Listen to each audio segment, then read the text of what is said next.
Some books become bestsellers. Others redefine a genre, like Water for Chocolate did both. Laura Esquivel's 1989 debut was an instant sensation, arriving at a moment when Latina women writers were finally getting long overdue recognition, carving out space in a literary landscape that had often overlooked them. At the same time, it defied genre expectations, mixing the personal with the political, the historical with the fantastical, the intimate with the revolutionary. 35 years later, Like Water for Chocolate remains a cornerstone of contemporary Mexican literature, and its influence keeps growing. Today, we're going to be diving into its history and its impact, and the adaptations that have reimagined this extraordinary tale. A cookbook, a family saga, and a fairy tale walk into an hacienda, and out comes one of the most unforgettable novels of the last 35 years. At the center of it is Tita la Garza, a young woman whose fate is sealed by tradition before she's even had a chance to dream of another life. As the youngest daughter, she is forbidden to marry, expected instead to dedicate her life to caring for her mother. This rule, which is imposed by her domineering mother, Mama Elena, becomes the central conflict of Tita's life, especially because she is deeply in love with a man named Pedro, someone who she can never be with. Desperate to stay close to her, Pedro marries her sister Rosaura instead, forcing Tita into a life of painful longing. Unable to express her emotions openly, she pours them into her cooking. Every dish she prepares is infused with those emotions, and that creates magical consequences for those who eat her meals. The author, Laura Esquivel, was born in Mexico City in 1950. Esquivel started her career as a kindergarten teacher, and she often would write plays for her students, and then she moved into children's television in the 70s and 80s. Her debut novel, Like Water for Chocolate, was published in 1989. She's also been involved in politics, serving in Mexico's Chamber of Deputies, where she focused on cultural and educational initiatives. Over the years, Esquivel has penned 11 works, but Like Water for Chocolate remains her most famous and most beloved novel. And it was an immediate hit. The novel quickly became a bestseller in Mexico, going into multiple reprints and reaching second place in national sales within the first year. By 1992, it had already been reprinted more than 16 times and had been translated into 20 languages. Despite its commercial success, the novel faced a divided critical reception in the early years. Many male critics dismissed it as melodramatic or lightweight, arguing that it lacked the literary depth of the Latin American boom writers, authors like Gabriel Garcia Marquez, Mario Vargas Llosa, and Carlos Fuentes, who in the 1960s and 70s revolutionized Latin American literature with ambitious, experimental, and politically charged novels. Like Water for Chocolate, with its focus on domesticity, romance, and accessible storytelling, was seen by some as lesser in comparison. Some critics even accused it of being designed purely to be a bestseller, relying on an easy formula rather than on literary merit. Other critics took issue with its use of magical realism, calling it excessive or unserious. But while some critics scoffed at its accessibility, many readers, particularly women, embraced it as something refreshing and deeply meaningful. Now, this novel is widely recognized for its insightful exploration of power and gender and tradition, and continues to resonate with readers across generations, the mark of a book truly ahead of its time. With an estimated 30 to 45 million copies in print, it remains one of the most widely read and studied Latin American novels, reaching new audiences through translation, reprints, and its continued presence in literature courses around the world. So why does Like Water for Chocolate strike such a chord? I guess, like besides the drama and the tragedy and the romance, I would argue that there is something more at play here. A deep and intentional layering of themes, symbols, and genre conventions. So let's take a closer look at the literary elements that define this work. In the novel, Aceita fights for agency within the confines of her family's traditions. Mexico itself was undergoing a battle for its future. The story takes place during the Mexican Revolution, a time of massive political and social upheaval that lasted from 1910 to 1920. For more than 30 years, Mexico had been ruled by Porfirio Diaz, a dictator who pushed for industrialization and welcomed foreign investment. While his policies modernized the country, they also deepened inequality, making the rich rich even richer, while leaving rural and indigenous communities struggling to survive. Haciendas, massive estates controlled by a small number of landowners, operated under near-feudal conditions, with servants working in harsh conditions for little pay, often trapped in cycles of debt. In 1910, Francisco Madero called for democratic elections, directly challenging Diaz's rule. What started as political opposition quickly spiraled into a full-blown civil war. Madero's movement gained momentum, and by 1911 he was president. But his moderate reforms weren't enough for the revolutionaries who had fought to bring him to power. Frustration grew, and soon, different factions, each with their own vision for Mexico's future, were battling for control. Two of the most famous revolutionary leaders were Emiliano Zapata and Pancho Villa. In the South, Zapata led a group primarily composed of indigenous workers who fought for land redistribution under the slogan Tierra y Libertad, land and liberty. Zapata believed that the people who worked the land should own it, and fought to return communal lands that had been taken by wealthy landowners. Pancho Villa led a cavalry force of ranchers, cowboys, and miners who wanted economic fairness and political change. Villa's troops were known for their hit-and-run tactics and their ability to take on government forces across Mexico. Despite their shared opposition of Diaz and the corrupt elites, revolutionary leaders often found themselves at odds with one another, leading to internal divisions that prolonged the conflict. By the time the Mexican Constitution was drafted in 1917, the revolution had taken nearly 1 million lives and had left the country completely transformed. The new Constitution was meant to address the deep inequalities that had sparked the revolution, introducing reforms like land redistribution, workers' rights, and limits on foreign ownership of Mexico's resources. Even though the revolution brought down Diaz and led to major reforms, life didn't change overnight for the lower classes. Many of the promises made to revolutionaries, especially Zapata's push for widespread land redistribution, were only partially fulfilled. In Like Water for Chocolate, this history can sometimes feel like a backdrop, cutting in and out of Tita's story. It is, however, a reflection of the novel's central themes. Just as Mexico is fighting for its future, Tita is fighting for her autonomy. She resists the oppressive rules that dictate her life, just as revolutionaries resisted the systems that had long exploited the poor. Her personal struggle mirrors the broader national struggle, making the novel about more than love. It's about resistance and change and the longing for a new way of life. Magical realism is a genre that blends the ordinary with the extraordinary, where the supernatural exists not as a separate force, but as an inherent part of reality. This is unlike fantasy, where the magical exists in a separate or otherworldly realm. Magical realism presents the supernatural as something completely natural. The term magical realism was first coined in the 1920s by German art critic Franz Roh to describe a style of painting that blended realistic elements with dreamlike or fantastical imagery. By the mid-20th century, the term was widely applied to literature, especially in Latin America, where writers used the genre to tell stories that acknowledged both reality and the mystical traditions deeply embedded in Latin American culture. Gabriel Garcia Marquez, one of the most well-known magical realism authors, once described it this way. In the Caribbean and in Latin America in general, we consider so-called magical situations part of everyday life, like any other aspect of reality. It seems quite natural to us to believe in portents, telepathy, premonitions, a whole host of superstitions, and fantastical ways of coming to terms with reality. Esquivel's use of magical realism is deeply tied to Mexican storytelling traditions, blending folklore, Catholic beliefs, and indigenous spiritual practices. Like Water for Chocolate, the boundary between the natural and the supernatural is fluid.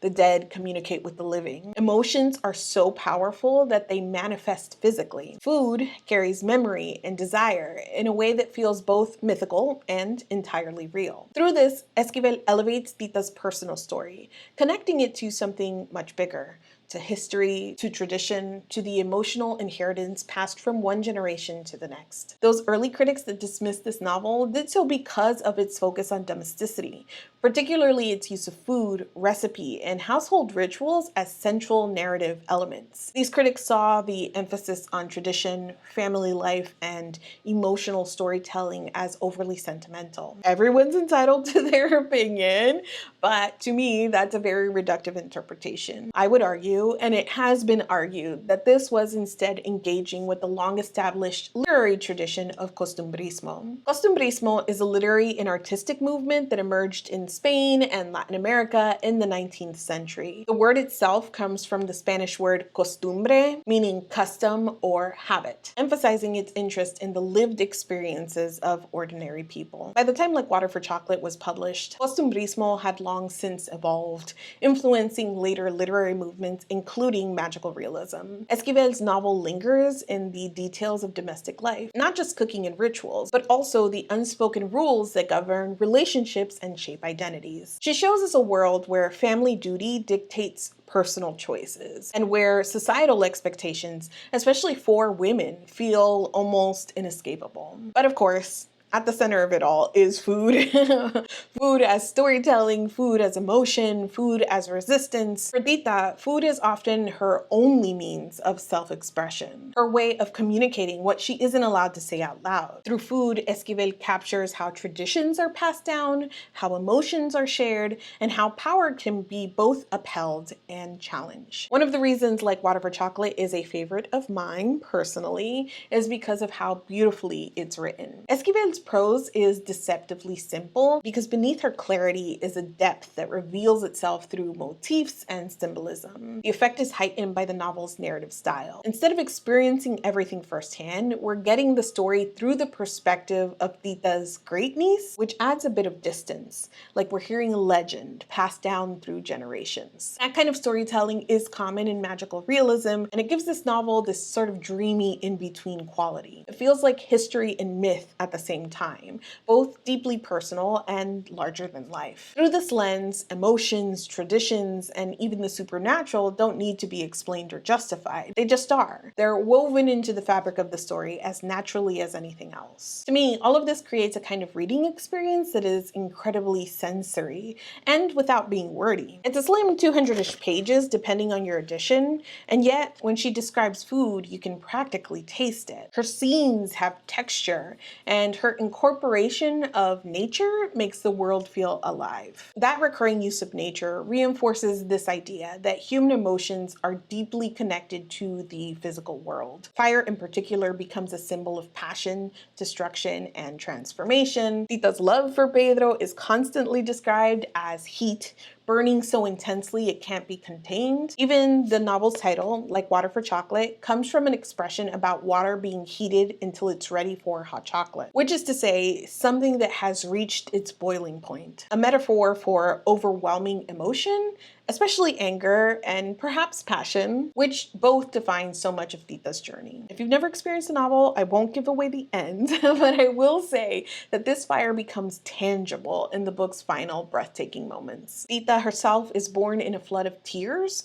a moment that hints at how deeply her emotions will shape her life. Birds appear throughout the novel, representing both longing and captivity, mirroring Tita's own struggles. And then there's the earth, not just the source of all of her ingredients, but as the thing that revolutionaries are fighting for their right to access and own. Fire, water, air, and earth are woven into every part of the story, making it feel raw and sensory and sensual. At its core, this is also a story about storytelling. The recipes in the novel are passed down to Tita, who passes them down to her niece and grandniece. Because they carry so much history and meaning, that passing down of recipes becomes an act of storytelling. The story, like the recipes or heirlooms or traditions, becomes a form of inheritance. This idea ties right into one of the novel's biggest themes, how trauma and repression get passed down through generations. As readers, we can see that Mama Elena's harshness doesn't come from nowhere. Her pain has also been shaped by heartbreak and loss,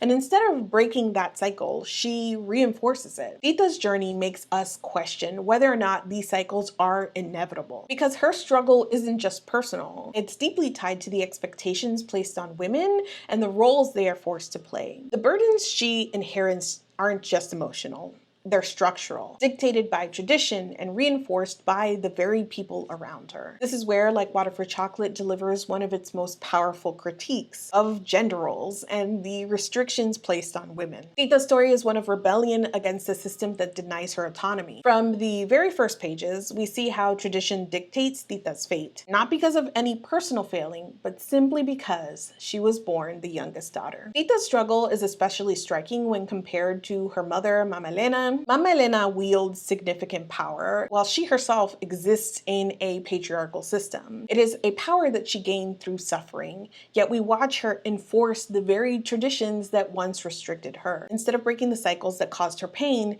she takes on the mantle of ensuring Tita suffers the same fate. Through this dynamic, Esquivel shows how patriarchal oppression can be reinforced by women who have been conditioned to see control and repressions as forms of strength and power. Mama Elena's power is brutal, and she wields it with an iron will, enforcing tradition through emotional and physical cruelty. In this way, Like Water for Chocolate explores not just the power structures within a household, but the broader theme of violence, how it's used to maintain control, and how it mirrors the world beyond the De la Garza Ranch. Violence, both personal and political, is a constant presence here. The Mexican Revolution is raging in the background, a war fought with weapons and bloodshed, while within the family, violence takes a different form. Acts of cruelty, beatings, manipulations, and the withholding of affection. All of these threads, the careful writing, the feminist critique, storytelling as inheritance,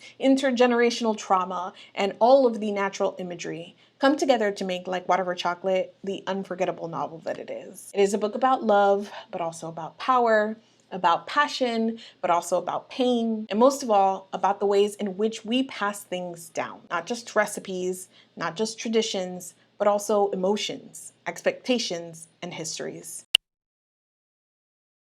My personal first exposure to the story was via the 1992 film adaptation, and I have to imagine that this was true for a lot of 90s kids growing up in Latina households. This movie was on constant rotation in my house during a time when, yes, I was way too young to be watching it, which also meant though that I was highly impressionable, so much so that the story truly imprinted on my heart. The 1992 film was directed by Alfonso Arau, who was married to Laura Esquivel at the time. The film was a massive success, becoming the highest grossing Spanish language film of its time. In the US, it became a sleeper hit, running for over a year in theaters and introducing many non-Spanish speaking audiences to Esquivel's work. The screenplay is by Esquivel, so we get a remarkably faithful adaptation here. It very closely follows the novel structure and pulls much of its language directly from the book. Despite that faithfulness, the film does make a few notable changes. The explicit recipe format that frames the book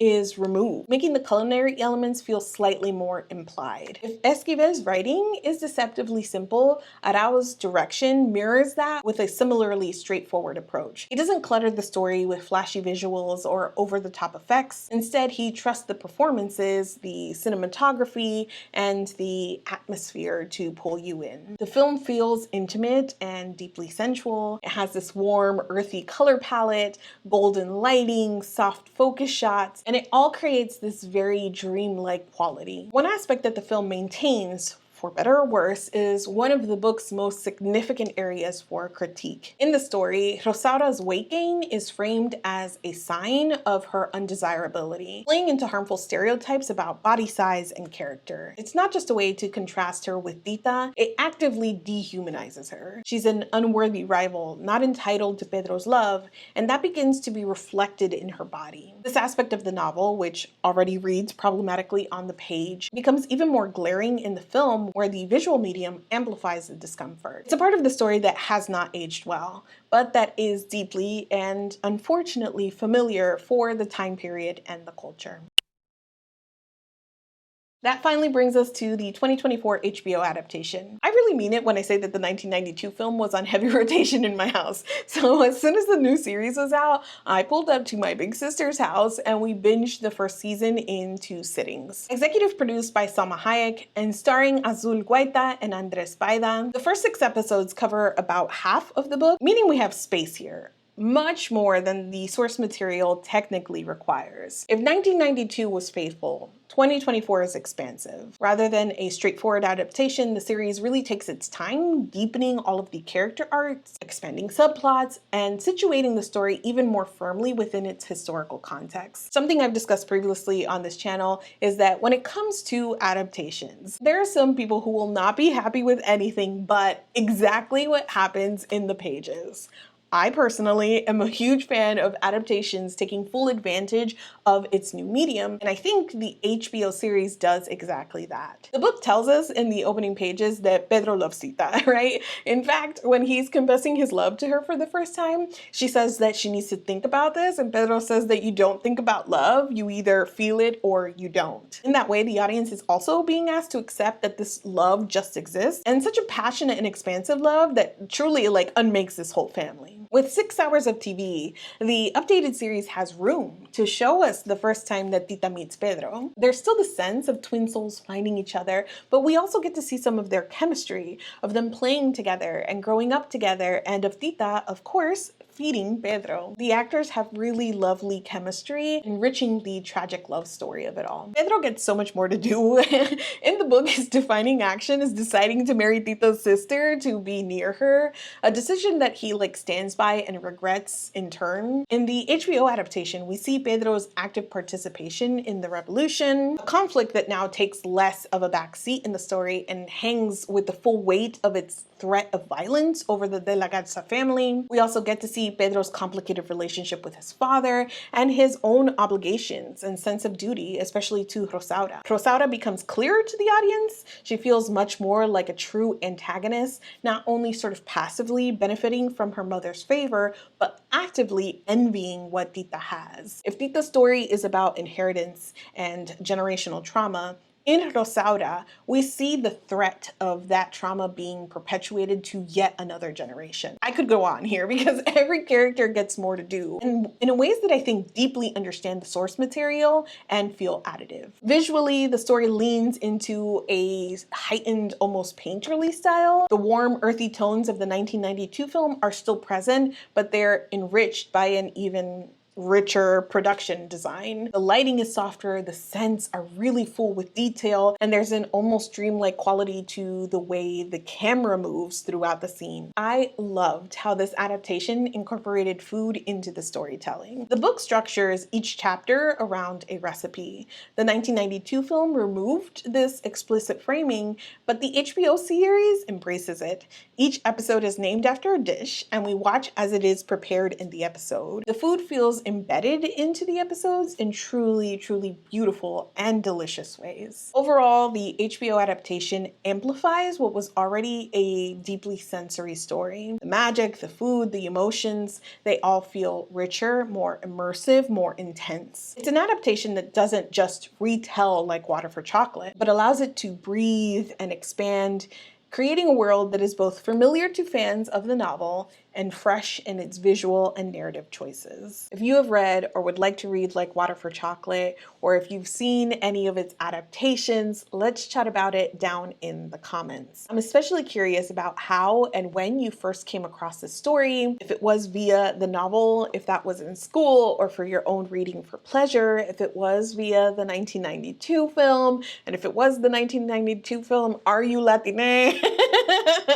Did you watch it when you were too young? I'm very curious about how you guys came to this work, if at all. Are you familiar with it? This was a little bit of a different structure for me in terms of the video, and I hope you guys really enjoyed it because I so enjoyed putting this together. If you enjoyed this and you would like to support my work, you can do so for absolutely free by going to follow my newsletter, which is linked in the description. I really mean it that this does support me because that community is tied to my publishing imprint, and part of getting to publish books through Bindery Books is continuing to prove that I have an active and engaged audience. So I truly, truly mean it. Just going to click that follow for free. I won't spam you. You'll just get notifications when I post either book reviews or I have newsletters or essays or bonus videos. And if you are so inclined, if you are able, there are paid options which give you access to even more bonus content, and I would be forever grateful. Also, though, rereading Like Water for Chocolate and rewatching both of the adaptations to prepare this video, it made me so super aware of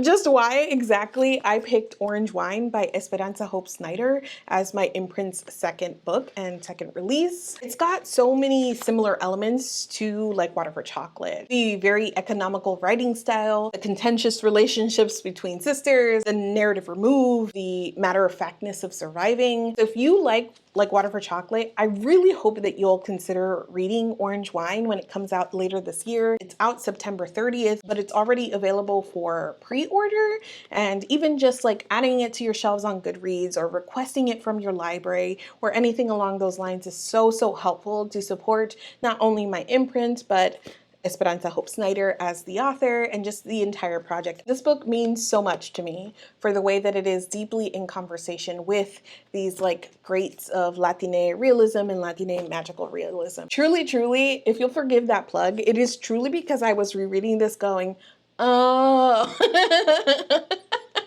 no wonder. Thank you so much for watching this video, and I will see you guys soon. My goal is to marry a video essay with a review in a way that makes you feel like you were in the best English class you ever had. Not the bad one, the good one.